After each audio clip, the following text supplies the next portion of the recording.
Hello. आज आपण पाहणार आहे मिसळची रेसिपी. पाव माझ्याकडे अवेलेबल नव्हता, तर मी फक्त मिसळ बनवलेली. तर आपण त्याची रेसिपी बघूया. इथे मी एका भांड्यामध्ये पाणी, हळद टाकलं आहे, त्यामध्ये मीठ टाकलं आहे, त्यामध्ये आपण मोठ आलेली मटकी जी आहे तिला आपण उकळवून घेऊया, छान नरम होईल असं. इथे मसाले मी फ्राय करून घेणार आहे. सगळं मी खडे मसाले थोडे थोडे घेतले. त्यामध्ये खोबरे टाकले, एक छोटा कांदा, थोडीशी मिरची, याला ड्राय रोस्ट करून घ्यायचं आहे. तोपर्यंत मटकी उकडून झालेली आहे, तिला आपण स्ट्रेन करून घेऊया. पाणी फेकायचं नाही आहे, ते आपल्याला फोडणीमध्ये टाकायचं आहे. इथे हे सगळं जे मसाले होते रोस्ट केलेले, ते मी मिक्सरमधून त्याचं वाटण तयार करून घेणार आहे. त्यामध्ये मी लसूण अद्रक टाकलेलं आहे. त्याचं वाटण बनवून घेतल्यानंतर आपण फोडणी बनवूया. त्यामध्ये मी टाकली मोहरी, जिरं, कढीपत्ता, एक मीडियम साईजचा कांदा टाकला आहे. त्याला छान गोल्डन होईपर्यंत परतवून घेऊ. मिरची टाकली आहे. नंतर मी थोडासा लसूण टाकला आहे त्यामध्ये. मग टमाटर टाकलं आहे. याला छान फिरवून मस्त करून घ्यायचं आहे. नंतर मी मसाले टाकले, काश्मीरी लाल मिर्च टाकली आणि घरचं पण तिखट टाकलं. तुम्ही तुमच्या हिशोबाने तिखट टाकू शकता.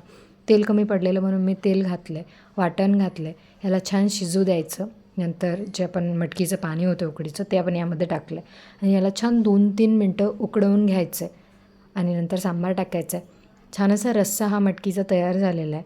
आता याला 2-3 मिनटं उकडवल्यानंतर आपण मटकीला फोडणी घालूया. त्यामध्ये आपल्याला पाणी नाही घालायचं, त्याला ड्राय करायचं आहे आपल्याला. इथे मी एका पॅनमध्ये तेल टाकलं आहे, मोहरी टाकली, जिरं टाकलं आहे, नंतर लसूण कांदा टाकला आहे. हा छान फ्राय करून घ्यायचं आहे. नंतर यामध्ये आपण मसाले घालणार आहे. मी इथे कढीपत्ता टाकून घेतला. नंतर हळद, मीठ, तिखट, तुमच्याकडे कोरिअँडर पावडर वगैरे असेल ते टाकायचं असेल तर तुम्ही तुमच्या चॉईसने टाकू शकता. इथे आपण मटकीला फोडणी केलं आहे. 2-3 मिनटं छान असं होऊ द्यायचं. नंतर हे रेडी आहे. मग मी प्लेटिंग केली. तुम्हाला जसं वाटेल, जसं जमेल तशी प्लेटिंग तुम्ही करू शकता. मी इथे फरसाण टाकलं आहे मटकीवर, नंतर कांदा टाकला आहे, सांबार टाकला आहे आणि जो आपण रस्सा बनवलेला तो रस्सा मी त्यावर टाकलेला आहे आणि लिंबू पिळून घेतलं आहे. त्याच्याशिवाय ते चांगलं लागतच नाही आणि अशी छान अशी मटकी आपली तयार झाली आहे. नक्की ट्राय करा रेसिपी.